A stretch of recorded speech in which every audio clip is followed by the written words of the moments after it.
about you. It's not about me. It's not about the participating partners, but it's about DC Public. Give yourself a hand, please.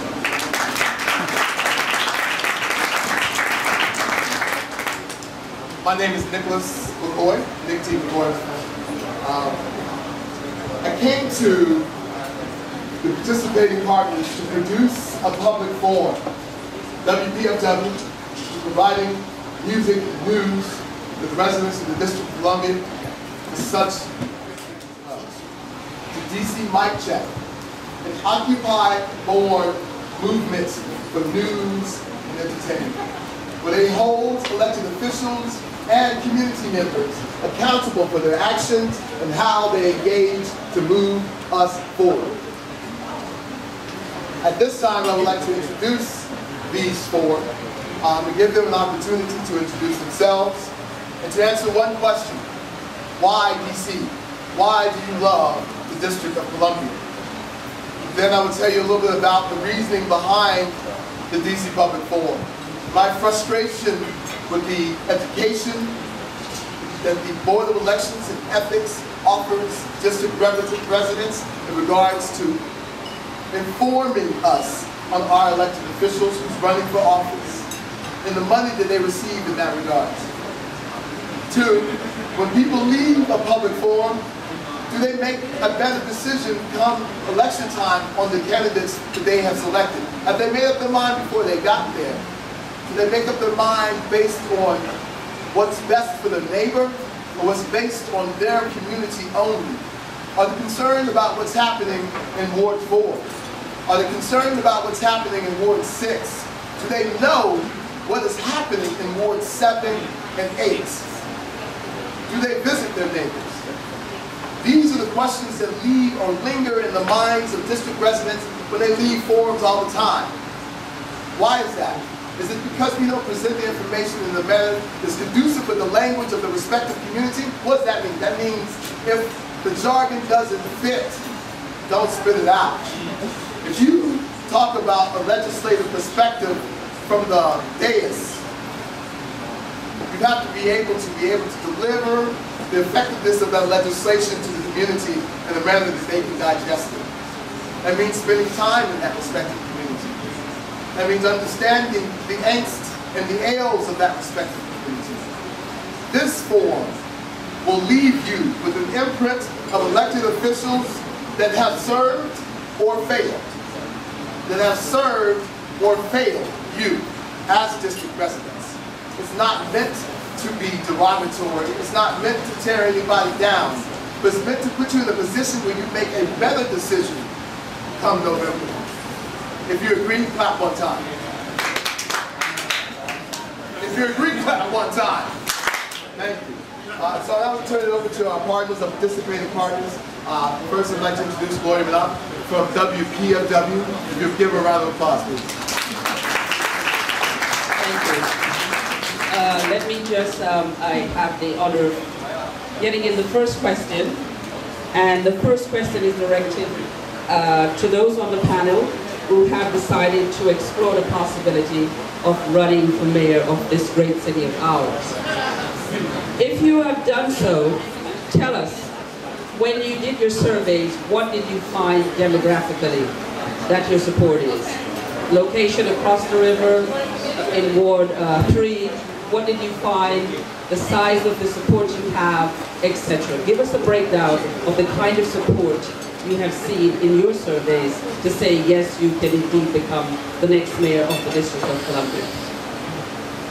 Should I start with you? Good evening. My name is Councilmember Michael Brown. I'm an at-large member of the council. I'd like to welcome my colleagues up here as well. Please give them a hand for the wonderful work they do for your city and for the residents of the District of Columbia. I have been mentioned, I guess, as possibly running for mayor one day, but I'm focused on my re-election in November, so I have no comment on that. I'm Phil Mendelson. I think most of you know me. I'm an at-large member of the council and currently the chairman of the council. Thank you. A lot of folks have talked to me about running for mayor. My answer has been that I'm focused on the election for chairman. I'm in the special election on November 6th for the chairman's race, and that's where my focus is, not for the mayor's office. Good evening, everyone. My name is Jack Evans, and I'm the council member representing Ward 2 on the Council of the District of Columbia. And I'm very pleased to be with all of you tonight, with my colleagues here, and I want to thank Nick. Give Nick a round of applause. Thank you for hosting this event, doing a great job putting this all together. Like my colleagues, I actually have an election this year as well. I'm running for re-election to the Ward 2 council seat. My election is on November 6th, and I really think how important it is not only to elect those of us who are running, but to re-elect, and I just came back from the convention, to re-elect Barack Obama as President of the United States. I have to tell you folks, this is a determinative election for our country and for our city. If Mitt Romney, God forbid, gets elected president, not only do I not want him as a constituent of my ward, which he would be, but it would be very damaging for our city. Very damaging for our city. So I think all of us really need to focus, when we leave this room, on getting President Obama reelected. And we can do that. The District of Columbia, he's going to win. No doubt about it. But our Commonwealth of Virginia to the south is a key state, the key state in this election. And what we can do on election day and before is to make sure that Barack Obama again wins the Commonwealth of Virginia and becomes President of the United States. So thank you all for having us here tonight.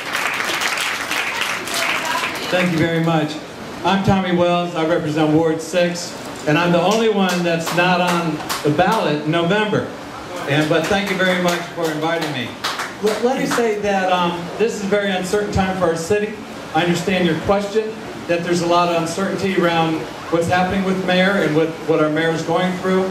And I think that I understand your question because I get that question a lot. And it's very, and I get it from a very diverse part of our whole city. But I think that really, to honor home rule, to honor our responsibilities, we've got to focus on November, that there are contested elections. The number 2 office chair is up. I think we need to be sure that there's a full vetting, that there's a full campaign and discussion about what the chair will do for our city. And we have contested election at large. We really have to focus on the contested election at large and other ward elections, because we are in that process and we don't have that many elected offices. And so when we do have an election, that needs to be the most important thing that we're doing. And I look at this room, and so many of you could be doing anything else on one of the prettiest days of the year. And you're here because you care about our city, and you're very concerned about the future of our city. You're involved in many different political activities, different causes, to be sure that we have a city we can be proud of. And to do that, we need to be sure all of our issues are in front of the current election in November. So thank you very much. Good evening. I'm Ariel Bowser, and I'm privileged to represent Ward 4 in the Council of the District of Columbia. I was very pleased to win a primary back in April, where 2 out of the 3 voters who went to the polls cast their vote for me to send me back to the City Council.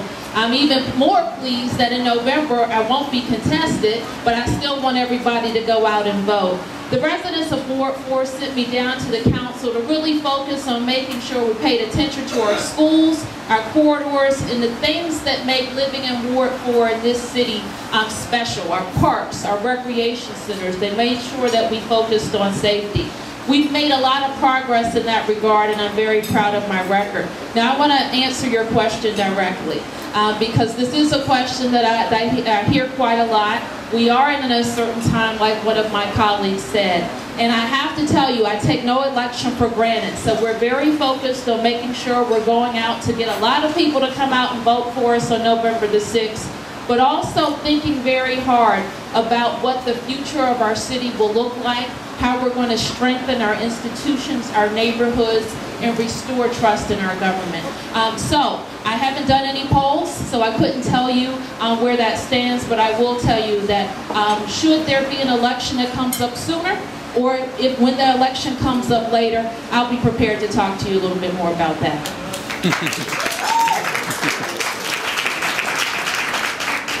Thank you, thank you. So just a little form etiquette. we would ask that the members use these two standing microphones to answer your questions. We have a timekeeper. Joe, if you raise your hand. We ask that these panelists have 2 questions to ask, and you have whatever time that they give you to answer that question. You'll get a 20-second warning from the timekeeper to ask you to keep your time for the questions for that time period.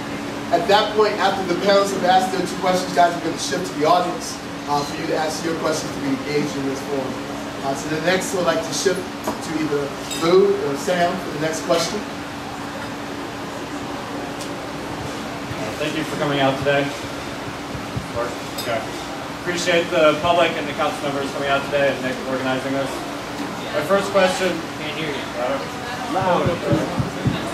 Use yours, Nick. Testing, testing. Got a screen. Yeah, got it. Right. It's good.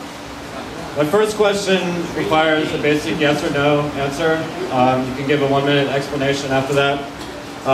Should corporations be allowed to donate money to political candidates in DC?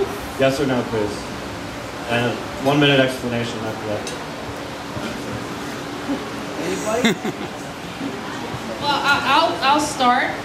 In my position about contributions to political campaigns. Yes or no? Yes. And here's why.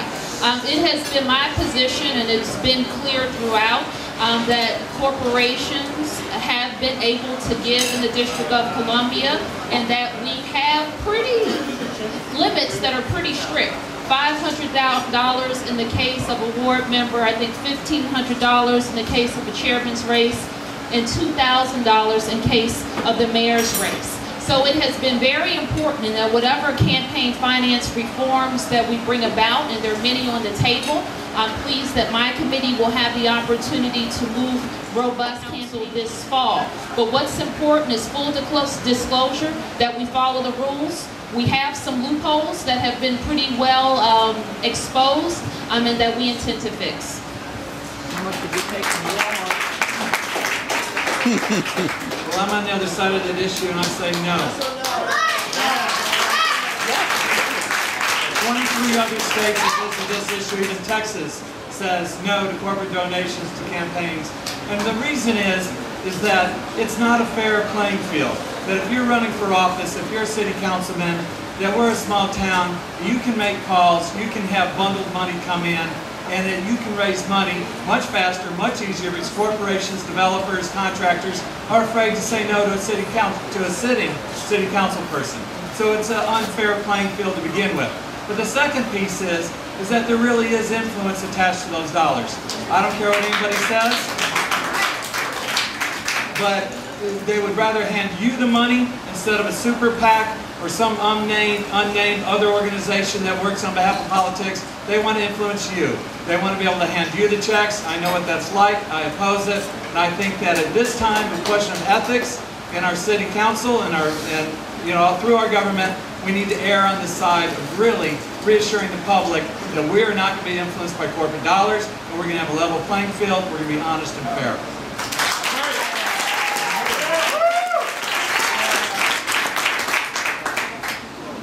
Yes, corporations should be allowed to contribute. And I'll kind of explain, I know it's not the popular position in the room, but many positions I've taken over the years haven't been the popular position in the room. Let me explain why. Over the 21 years I've been on the council, we've really looked at this issue from a number of different directions. And really the system we have in place in the District of Columbia is one of the best. We have limits on what can contribute, unlike Virginia, where people and corporations have unlimited amount of contributions. We're different from Maryland in that regard as well. And what the 2 facets that we have put in place in the district are disclosure. And if we want to strengthen anything, it's disclosure. And secondly, enforcement penalties. If someone violates the law, the penalties in the District of Columbia are still not strong enough. And they should be much stronger, to the point where I've suggested if someone violates the campaign finance laws, they should have to resign their seat. That'll get everybody's attention. That really will get everybody's attention. The federal government, federal elections are the example of where that initiative was taking us. When the federal laws changed and banned corporate contributions or limited them, all the money went into super PACs. Money will always come into elections. And what we don't have in the district at this time is super PACs. And I really fear if if you cut off that source of money by direct disclosed contributions, all you're going to have is undisclosed contributions from PACs, which is really going to hurt our system. So I think we really need to take a hard look at that before we change the way we are doing business. Thanks.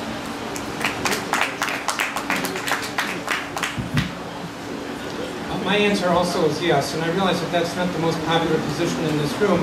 I've tried to make it clear that I believe that the Initiative 70 ought to be on the ballot. I'm unhappy with what's been going on with the Board of Elections and making it difficult for the thousands of voters who signed the petition to be able to get that before the voters on the ballot. But my reason why I think that corporations should be allowed to contribute is in part that what I think is fundamental to elections and to honest elections is disclosure and enforcement of our laws. We've had lousy enforcement of our laws, and that needs to change. Disclosure is what's important. And people who have money, corporations, if they are prohibited from contributing, they will find another way that is less obvious to contribute, such as through their corporate officers. So if we really want to understand who a corporation is supporting, then we ought to have the disclosure and focus on the disclosure. And the more that we minimize, or rather restrict, contributions, the more difficult we make it for challengers. Now that may sound a little counterintuitive, but the fact of the matter is incumbents will always be able to raise money. And if to the extent that we limit the ability of contributors to contribute, that actually hurts challengers, in my view, more than it hurts incumbents. So for a variety of reasons, most important of which is disclosure, I think that we should not be restricting contributions that way. The contribution limits, yes. Better enforcement, yes. Ensuring compliance, yes. Thank you.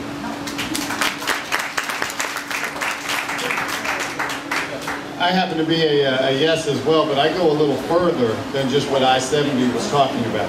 One of the things I've been talking about for quite some time is public financing of elections. That is the only way to completely level the playing field related to how campaigns are financed. So we're going to take a look. New York has a very interesting system.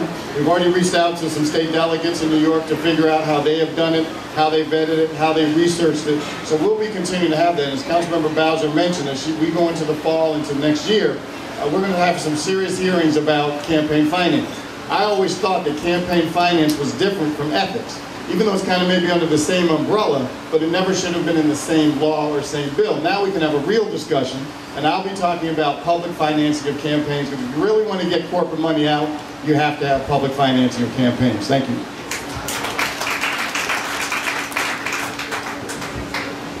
Okay, so I want to talk a little bit, stick a little bit about myself in there. I think that when we talk about finance and disclosure and the amount of money that's being thrown around in these campaigns is rather daunting to the general public. As a person who's been homeless before, as a person who's never made over $50,000 in my life, I've done well, you know? And I wonder, how is it that you can frame a conversation that the general public can understand or digest the movement on campaign finance reform being so slow? So I've asked that we come back to that question a little bit later, and that you think about that in a way that you can articulate to the general public what is the hold-up, what's stopping us from making campaign finance reform at the beginning of the session when you guys come back. What's stopping us making it before November hits? What's stopping us from making those changes before the election happens? We're changing Denise Barnes. Thank you very much.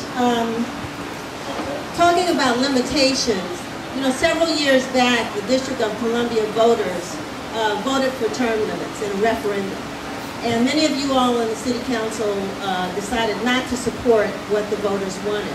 So now some of you all are returning, as you said, Councilmember Evans, after being in the council for 21 years. This is a question of, I guess you would probably thought to yourself, why am I running again? But the question really is, why should voters vote for you again? That's right. And I'll start with Councilmember Brown. Well, I wasn't on the council, thank goodness, when that vote happened. But anytime that there's any kind of referendum, I think it's very difficult. I think you'd have to have some real persuasive arguments how you vote against the will of the people. So it's not fair for me to stand up here and say, oh, I would have voted for against the referendum of the will of the people. So I don't know how to answer, but if you would like me to give a campaign speech, I can certainly do that since I'm up for re-election.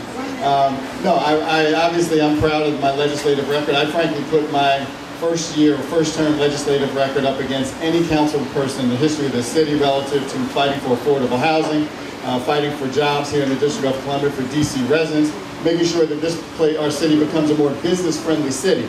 Because it's good, it shouldn't be that business should not make money. It's good for business to make money because it's good for the tax base, and as their businesses grow, they can hire more people.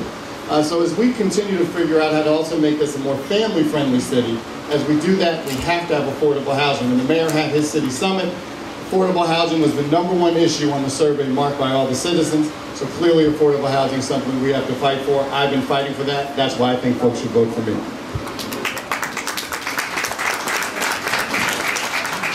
Well, there seem to be two parts to the question. One was term limits and the other was, well, why are we running for election?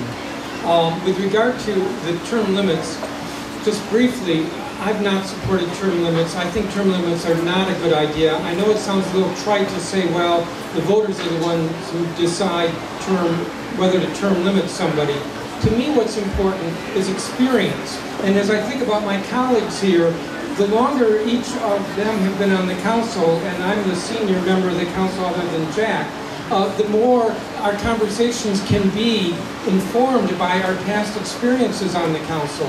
I look at our neighboring jurisdiction, Prince George's County, which does have term limits. They've not had less corruption. And what I've seen, in fact, is a county council and executive that are struggling because they don't have experience from having served for many years, because there is this constant turnover.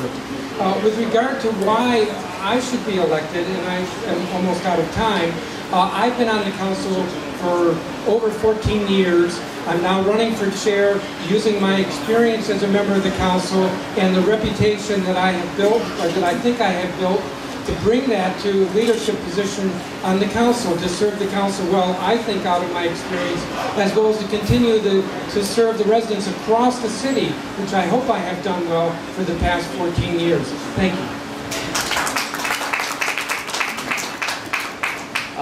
Thank you, Denise, for that question. I didn't support term limits and still don't. And I'll just give you very quickly on term limits. I do believe that the voters have the right to choose.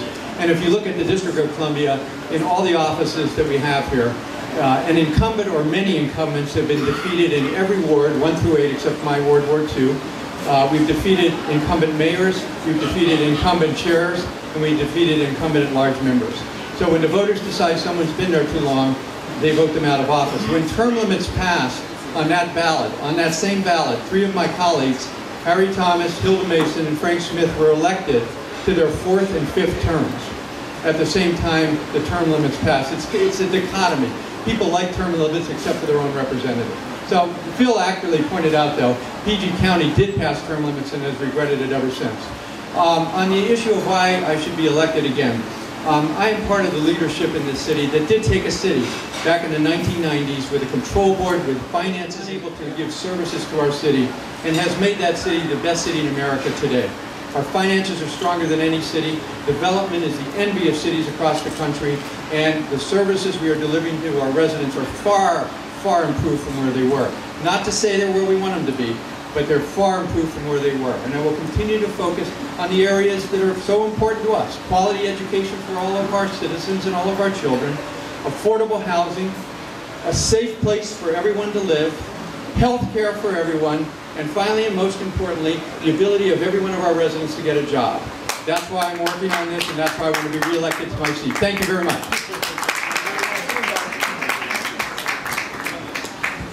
An important part of your question is that the citizens of Washington passed a referendum and voted and said, this is how we want our government to be organized. And the council, which had the greatest to lose, said, no, we're going to ignore that because we know that term limits are not the best. But I think that the importance of that question is that especially in Washington, D.C., with so few elected offices, and with what's currently going on in terms of crisis of ethics and confidence in the elected officials, that if the people of Washington, D.C. vote for something, the council should support it. And whether I agree with it or not, to substitute my opinion, I don't think it's the right thing to do. think that's part of your question, and I think that's a clear question. And I don't think that should have been overturned.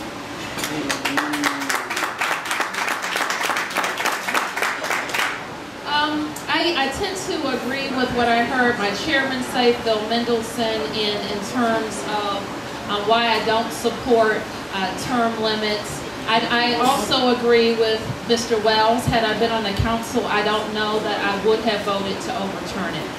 So that's where I am with that. On the question of why I should be reelected, we spent many months going through every neighborhood in Ward 4, talking to residents. And I think they're sending me back to the council because we've done and we've pursued an agenda. We've done exactly what we said we would do, and focusing on schools, economic development along our corridors, and quality of life issues that make life in Ward 4 what everybody wants. I think they also recognize that I've been a voice and a positive voice in the council. I chair a powerful committee. I represent the District of Columbia on the Metropolitan Washington Authority of the Metro Board. And so I am able to not only represent our ward in Ward 4, but really be a positive voice for the entire city. I'd like to ask a quick follow-up question to that. If you guys would just give me a brief answer. Have you ever made, admittedly, a mistake in your vote that you knew that your constituency did not support? And what did you do about addressing that to your community?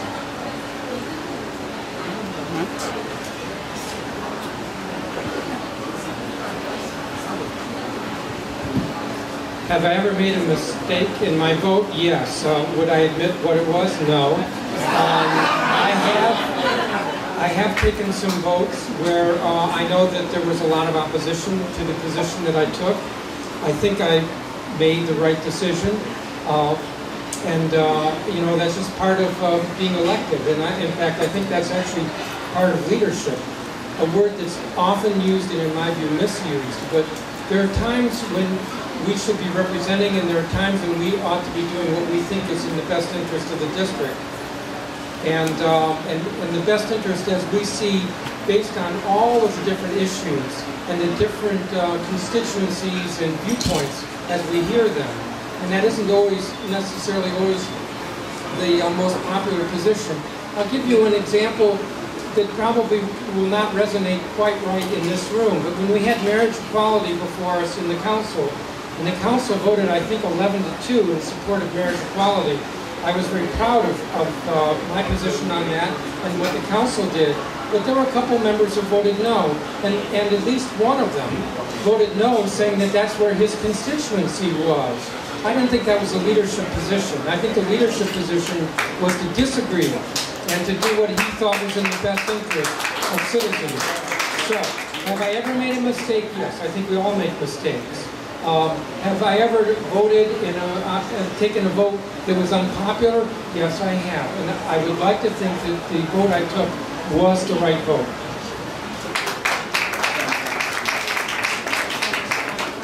I am not sure if I've made any mistakes, but I know I've struggled with a lot of votes.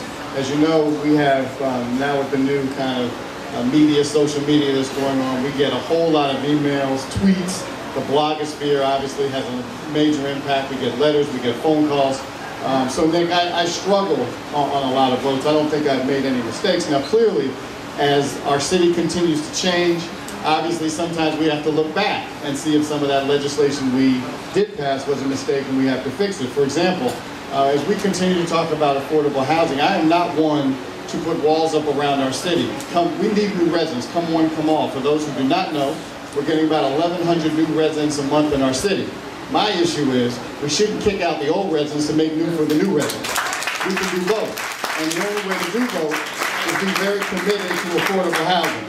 And as you probably know, at some point during our budget negotiations last year, I challenged my colleagues related to a political will related to affordable housing. I am pleased that my colleagues supported me in helping to restore a lot of those dollars for affordable housing. So I don't know if I've made any mistakes, but I've certainly struggled on a lot of those votes. And I think that's a good answer. I'm 21 years on the council. I've had a lot of votes that have been very difficult votes. some very easy votes, who knows? But and whether any of them were a mistake or not, I don't know. I looked at every issue and did the best I could at the time.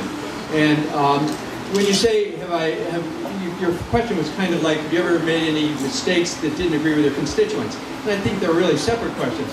Yes, I have taken votes that were very unpopular votes, and votes that some of my constituents didn't agree with, but nonetheless, as a leader in the city, they were important to do.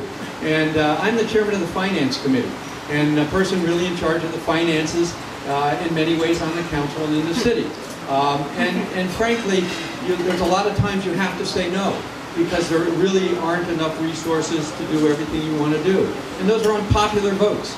And people are very critical when you do that. But you know, you have to be responsible for the good of the entire population and for the good of the whole city. And that does require making difficult choices at times. But again, in this upcoming, I just can't stress how well our city is doing relative to the rest of the country and other cities. A number of us, Phil, Michael, Muriel, we were all down in Charlotte at the convention. Had another opportunity to talk to people across the country. And the District of Columbia has really, really come a long way. And now is our chance in the next 4 years to really, really help people in need with the resources we have. And that's what I'm looking forward to doing. Thanks. Thanks, Councilman Wills. That's going to move to another question. I'd like to ask a question regarding the issue of hate crimes in the District of Columbia. As most people know, or many people know, DC has the unfortunate distinction of having the highest rate of hate crimes targeting the LGBT community, and within that subset, there's even higher rate for transgender women of color, which are part of the LGBT community. And the city does have a hate crimes law that provides for enhanced penalties for those convicted of hate crimes. And I've been told by advocates before I came here tonight that many of you, I think each of you, have attended, regrettably or unfortunately, vigils for victims of hate crimes, some of whom were murdered, some of whom were seriously injured. But what advocates are asking now is what could be done to try to prevent them from happening, so you won't have to go to a vigil to deal with a victim.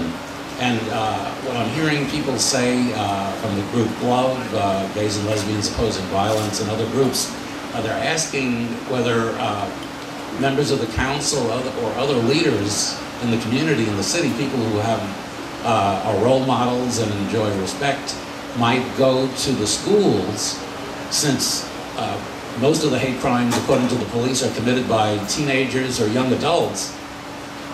Whether you might consider going to the schools to specifically speak out against hate under the premise that hate is a learned characteristic.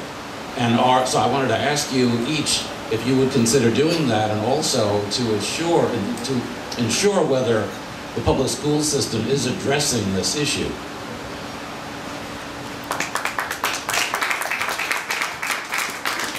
I think that's a great idea, because with the hate crime legislation where the penalties are increased, who knows whether that deters it or not, but what deters it is smart prevention. And you know, I love our city. We're a diverse city. I'm very proud of a progressive council and a progressive government that we've had going back since Marion Barry, in really having a city that protects all of its citizens.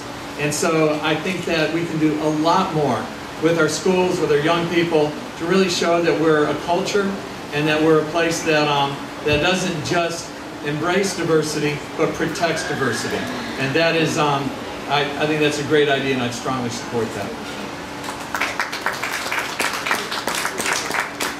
Yes, Lou, absolutely. I think that's a wonderful idea for us to be out in front in the schools. We have a lot of opportunities to influence our young people. And we had the opportunity recently to move through the council. I think it came through Tommy's committee, ultimately, a bullying bill. And we were very concerned that the public school system come up with a comprehensive way to address bullying in our schools. But what we also know is lacking is real education and sensitivity, and having the staff in the schools to be able to deliver that message as well.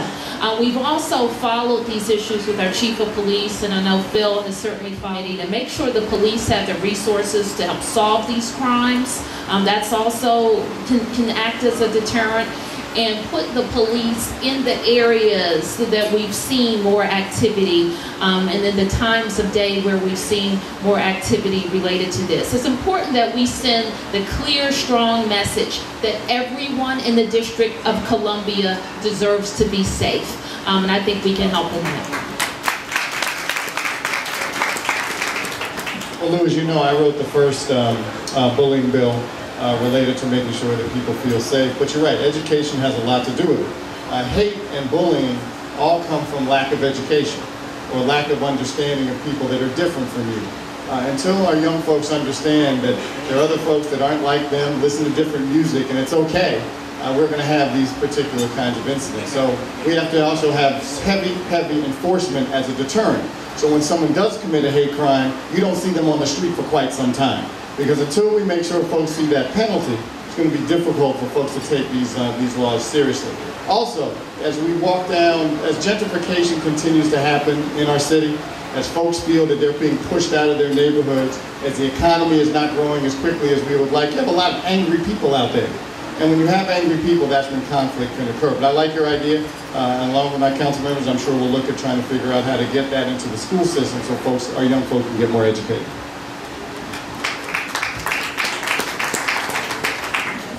Thank you for that question, Lou. And as you know, I have already been out in the community for years speaking on behalf of violence in the gay and lesbian, bisexual, and transgender community. And we'll certainly continue to do that. GLOVE is an organization that I've worked with and supported for years.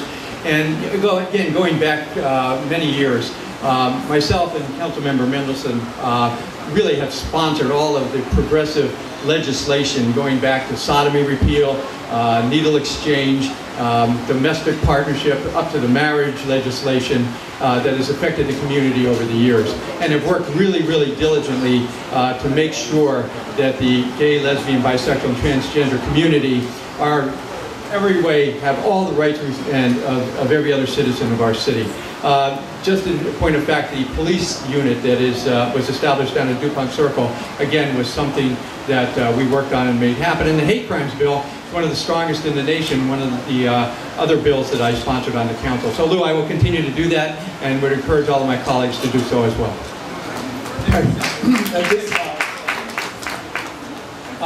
The short answer to your question, Lou, is yes, I'd be happy to work with the schools. And since the schools come under the committee of the whole, which I chair, I will press the issue with the schools. Many of you may not know that as chair of the Judiciary Committee, I've had a number of hearings with regard to hate crimes in the District of Columbia. I've worked closely with GLOVE and other organizations with regard to hate crimes and what we can be doing better as a city and police can be doing better as a law enforcement agency to reduce the incidence of hate crimes in the District of Columbia. It's not clear why hate crimes are more prevalent in the district than in other cities. And in fact, I commend the Chief of Police for initiating an independent evaluation by ADL as to what is going on in the district. Are we better reporting in other jurisdictions, or is there actually a higher incidence of hate and hate crimes in the District of Columbia? What could the police be doing differently? What other strategies are there that other cities are using to combat hate crimes? And so there is that evaluation underway. We're expecting, I think, an interim report in the next month or two and a complete report thereafter. So I've looked at a number of different strategies, from oversight hearings to supporting and calling on this, supporting the chief's initiative of the evaluation, and yes, working with the school system to get the message that we will not tolerate hate crimes in the District of Columbia. At this time, I would like to turn it to the audience. Again, I say this forum is about you. We'll get some of your questions. I would ask that the council members deliver their answers in the manner that they have been doing, based on content and also application as far as your time in office.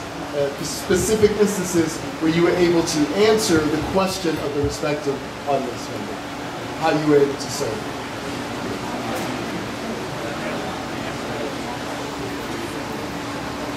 This is for each of the council members or candidates for council.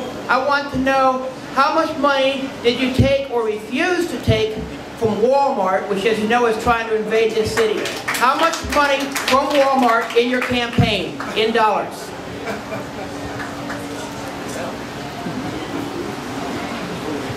I'm not aware of any contributions from Walmart.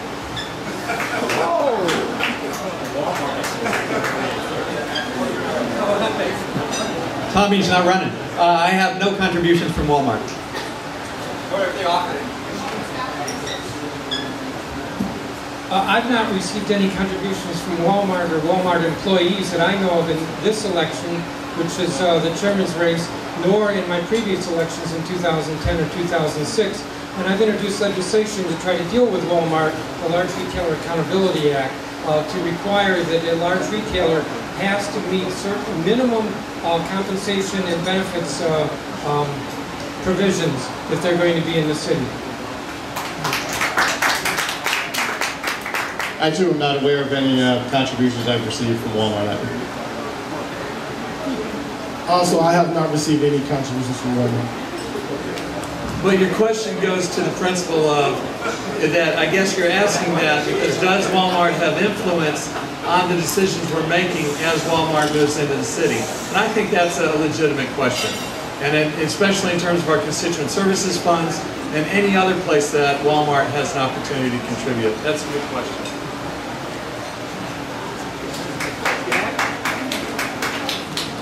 Good evening. Thank you, everyone. My question is for each of the council members. What do you consider to be the most pressing environmental issue in the district? What have you done to address that problem? And should you continue in office, what do you intend to do? Thank you.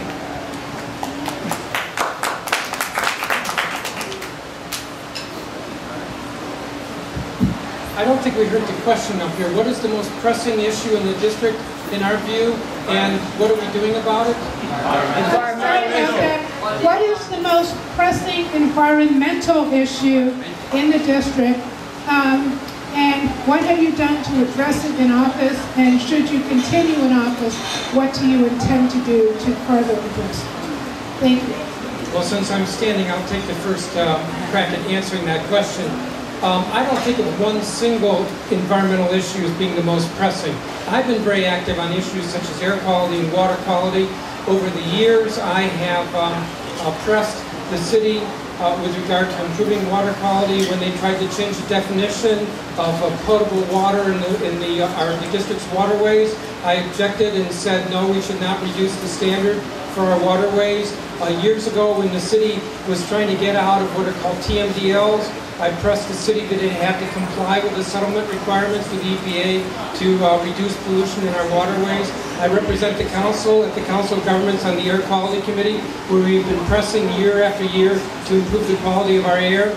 And you know, you're all aware of Code Red days, Code Orange days, and while we still have them, in fact, our air quality has improved because what is Code Red today is a far stricter standard than what was Code Red 10 years ago. So those are the issues I've been most involved with. I've been supported every election by every environmental group that has endorsed in elections because of my environmental record. Thank you. Thank you. It really is, there's two major issues, and it's cleaning up our water and cleaning up our air. So on the waterfront, it's the two rivers, the Anacostia and the Potomac River, and what are we doing, what am I doing to do that, there's just a number of things. The combined sewer system, which we are now building in the District of Columbia, so we don't have the runoff that goes into the rivers, the runoff of raw sewage when we have enormous rainstorms here. Tommy Wells in the bag bill, which you did a great job on, getting those plastic bags out of the river. Building green buildings and any government buildings so that when you have rainfall that the water is absorbed and goes into the ground and not run off into the river. So I could go on that front. And our air is the other part, is encouraging people to use alternatives to riding in their automobiles. Public transportation. As chairman of the board of Metro twice and been on the Metro board for years, was the first person who got in place bike on rail. So you could actually take your bike onto Metro Rail and ride it around. We have more bike lanes now in the city than we've ever had. In my ward alone, we have tons of bike lanes that are really encouraging people to use that. And so again, using some form of public transportation to cut down on auto emissions. So those are the two biggest issues, but it goes on and on from there. DC is becoming a real green city. We are a leader in that area, and I, as a council member, will continue to make sure that we are a leader. Thank you. Councilors, next we'll ask you to keep your responses to 1 minute, please. 1 minute. I think the biggest issue that we're facing right now is occurring in the Bloomingdale area, and the continuous floods and the backup of sewer problems. And working with Councilmember McDuffie, I think we need to handle that issue right now. I think we need to find the necessary funds to give those folks relief. And it's not just Bloomingdale, it's Bloomingdale and Lador Park. So there's a major issues there. Before I left for the DNC convention, I got caught up on Rhode Island Avenue. They had to shut it down. We couldn't go through. That's a major problem that's been going on for an awful long time. Enough is enough, and that's an issue I think that we need to address now. I'll say briefly that the bag bill is one of the most successful initiatives we've done together in the city.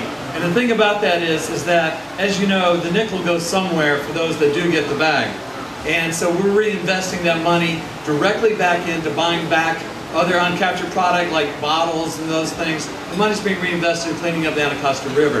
But the next thing that is, I think, one of our greatest, we have one of the highest rates of asthma, not just among children, but adults in the country. And we have to have a transit system, like a streetcar system, like a transit system that will cut down on the number of cars that are moving to our city. As our city grows, we've gotten almost 1,000 people per month moving to Washington. We can't have 1,000 new cars per month, so we have to have a mass transit system that really sustains and supports a healthy city.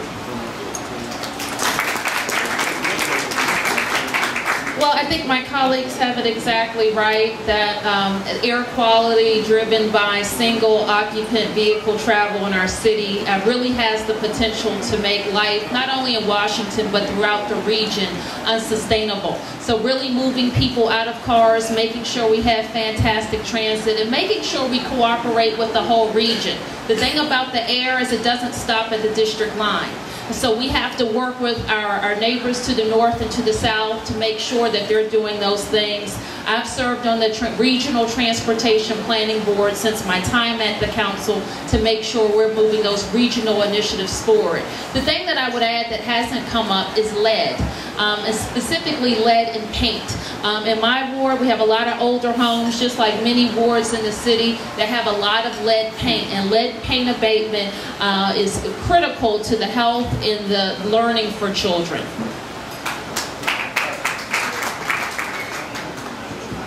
Air, to me, is the #1 environmental issue. 70% of the cars that come into the District of Columbia every day are not DC cars. So I'm fully supportive of commuter tax.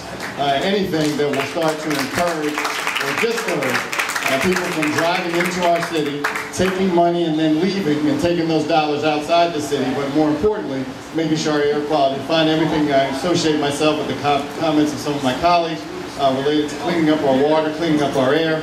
But frankly, we have way too many cars on our streets. It's not just about air quality, but also about safety.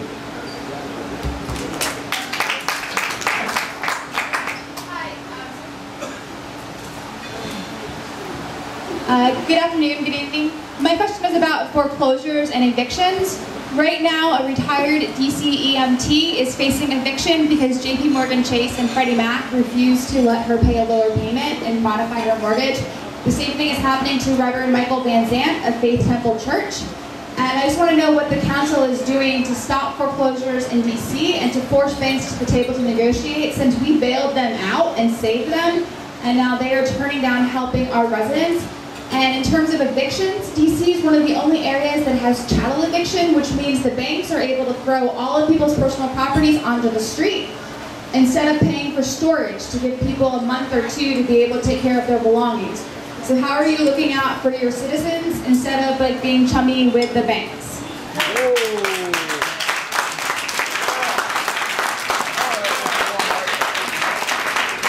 Well, you might be aware that I wrote a law called Saving DC Homes from Foreclosure, which virtually stopped foreclosure in the District of Columbia for almost a year.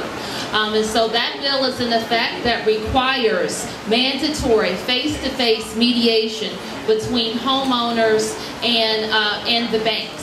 And our Department of Insurance, Securities, and Banking has to certify that it was an honest-to-goodness negotiation. So what I want to make sure is if there are citizens who aren't being served by that process, we need to know about it.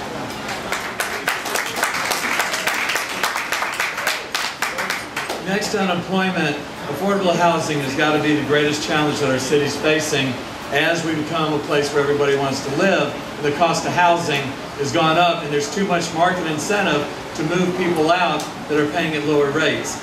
And so really the answer is going to have to come from a government that helps support and undergird the rates so that when someone is being evicted, that we can have rapid response to help with that, because it costs us a lot more.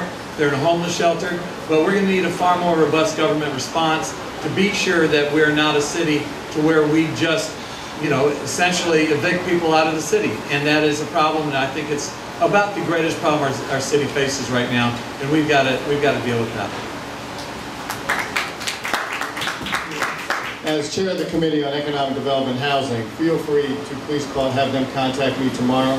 I will put them in contact with the DC Housing Finance Agency. We have specific programs that actually we funded to make sure, and there were also some old Obama stimulus dollars that are in there to help folks that need some assistance, in particular for our first responders. If our first responders are in trouble, we need to step up for them immediately. So please have them call my office tomorrow, and I'll try to put them in the right place. Yes, and I agree with what Michael just said. As Councilmember Bowser pointed out, the Council has adopted several bills over the last decade to reform the foreclosure process in the district and to make it more consumer-oriented to protect consumers. Much of the problem that we're hearing is a national problem with regard to foreclosures. And we need to be mindful of that, and we have adopted reforms in the District of Columbia. In addition, it is difficult for landlords to evict in the district, and even though there are evictions that occur, generally tenants can only be evicted in the district for non-payment of rent, and even then it takes many months before the eviction actually occurs. I do not agree with the premise in the question that most jurisdictions actually pay for storage when a person is evicted. This is a very, very difficult issue, and the Council has tried to deal with it. We considered legislation a couple years ago called Eviction with Dignity Act, but to do the storage for a handful of tenants would cost tens of thousands of dollars, and it's not even clear based on the data that we receive that those tenants who ultimately do get evicted, that most of them are actually still living in their unit. So that is a problem. But with regard to foreclosures, we have tried to address that through legislation. Yeah, I'm going to be quick on that because the answer has been given. The question was, what has the council done about it or doing about it? And the answer is we passed legislation to deal specifically with the issue you raised. And so the individuals or people you're talking about need to contact the appropriate council members or my office if you want to, and we'll take care of that. And same on what Phil articulated about people putting things out on the sidewalk. In the District of Columbia, it is very, very hard to get evicted in the District of Columbia, where there are enormous amounts of rates in place. And so by the time that comes, a lot has gone under the bridge. And so, but we did look at that Evictions with Dignity. Councilmember Barry introduced that bill. And it may be worth taking another look at to see what we can do in the extreme case that somebody actually does get evicted and has their belongings on the sidewalk to make sure that doesn't happen. And I'll be glad to take another look at that. Thank you. I'm sorry, Councilmember Orange. We're going to have to move to the next question, so we'll come back to you. Sorry about that.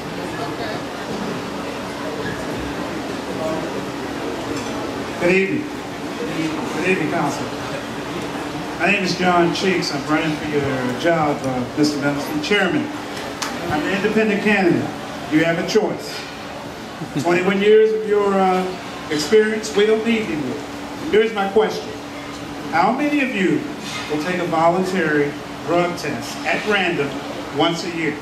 And if you come up positive, there will be zero tolerance under my leadership. So if we can get, like, voluntarily 3 council members who would be willing to answer that question. I wouldn't have a problem with it. I'll go in the bathroom with a cup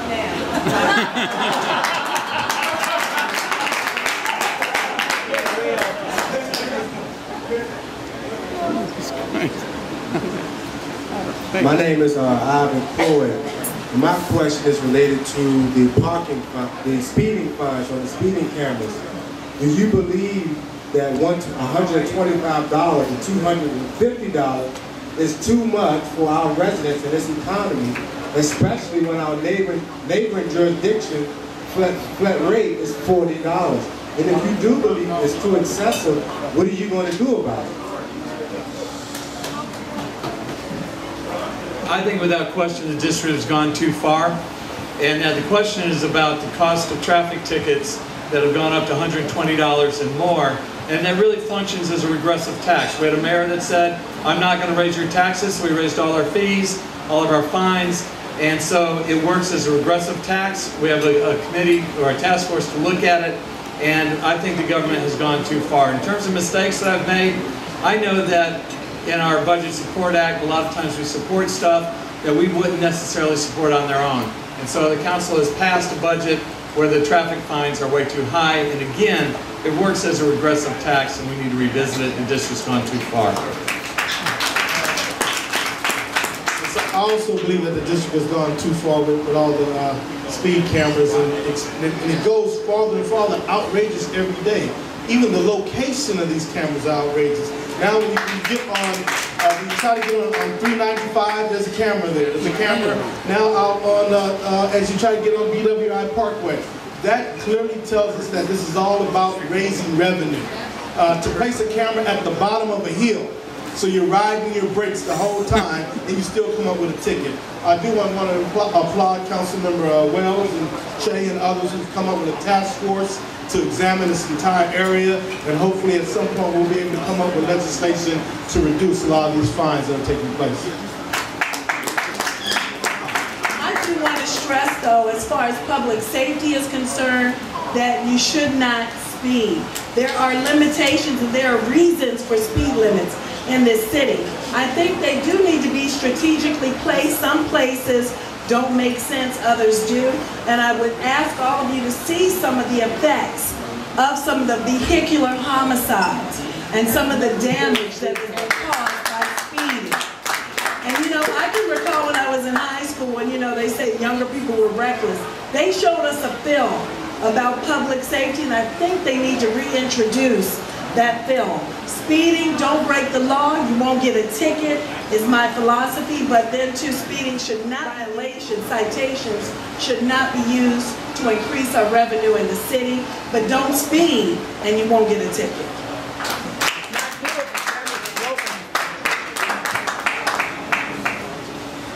Good evening. With the exception of Ms. Alexander, please don't answer this question, Ms. Alexander, Councilwoman Alexander. What sort of plans do you all have for economic development east of the Anacostia River? 1 minute, guys, 1 minute. I'll answer that first. As the chair of the committee, one of the things that you've noticed, I've been working with the Office of the Deputy Mayor of DevCo. He's now releasing the new RFPs about where the new development is going. Most projects are now going east of the river. And a lot of that has to do with clearly the leadership of me on the Committee of Economic Development with my colleagues that care a lot about moving a lot of the development east of the river. I want to commend the mayor also for making sure that agenda is occurring. So, and because we also have, as Jack I think mentioned earlier, related to, we also have financing to fund these projects because money is so cheap that it is a good thing now to develop on the eastern side of the city. However, one thing you've heard me talk quite a bit about is responsible economic development. Just because we're moving economic development east of the river doesn't mean we start displacing people out of east of the river and they have to go to another community. So people should not be fearful if they see a Starbucks coming to their neighborhood or see another kind of store coming to their neighborhood and fear that they have to leave.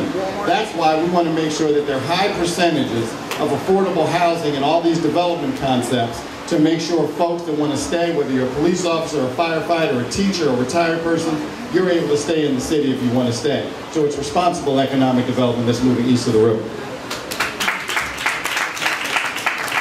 Okay, I just want to let everybody know that we're approaching the last hour of this program. So we're going to take 4 more questions from the audience, and then we have to go to the panelists for 1 more question, and then we'll come back to the audience. I see your hands. We have time. I promise I will get to you. Just be patient with me, okay? Well, I would say, as it relates to economic development east of the river, I support economic development, but I also support economic development that connects our residents to the jobs that are being created. If you talk to our Deputy Mayor for Economic Development, he indicates that we will create 55,000 jobs over the next decade. Yet we still have in excess of 20% unemployment in Ward 8, in excess of 15% unemployment in Ward 7, and there's no real plan to connect DC residents to these jobs. So having economic development just for the sake of having economic development does not work for us. If its purpose is to connect our residents to those jobs, then I'm all for it. But I think all roads lead to east of the river. That's the last place where all this activity is going to take place. There's now even a discussion about eliminating the height restrictions at 130 feet, and they're looking east of the river to do that. But we have to make sure that it benefits the residents east of the river as well. I'd just like to add that I'm using my seat at Metro. I chair the real estate committee at Metro, and we have some Metro stations east of the river that I talked to my colleague about in Anacostia, Congress Heights, and Deanwood that are the last to be developed. So we actually have the opportunity, as the federal government looks for places to expand, we put front and center in front of them east of the river metro stations, in addition to Fort Totten, I might add. But we want to make sure that those stations, because when you look at Columbia Heights, when you look at Papworth, you know what really made those places the places that they are those metro stations. So we can do that east of the river if everyone, including Metro, including the government, if we get the federal government as a partner, we can make these places, these metro stations flourish as well. I was going to add, as a member of the Economic Development Committee, it's bringing it specifically east of the river to bring the same tools to east of the river that we used in this neighborhood. In Ward 2, when 17th Street needed redevelopment, 14th Street, 9th Street, we had a number of programs, the TIP programs, the subsidy programs to encourage neighborhood retail. That's how we ended up getting the Whole Foods at 14th Street. That's how we ended up getting a number of retail establishments just in this neighborhood. And the government has a responsibility to use the economic tools to create that environment to establish the retail east of the river. And we're doing that. It's happening as we speak. We have as much retail development in the pipeline east of the river as we have in the rest of the city. And we're going to encourage to do that, because once you have the retail and the affordable housing and creating the neighborhoods, it really makes for a wonderful city. And so you're going to see a lot of that happening. I'm going to continue to use those tools that I've used in my own ward all across the city. Okay, Councilman Morales, I'm so sorry. But I just wanted to, before you respond, then we have to move to the next question, that if you think about what's happening in St. Elizabeth's right now, and that low barrier shelter where people are hanging around and they have no priorities, or their priorities is to survive. You provide the beds, you provide the food for them, but there are no programs being provided by Catholic Charities to motivate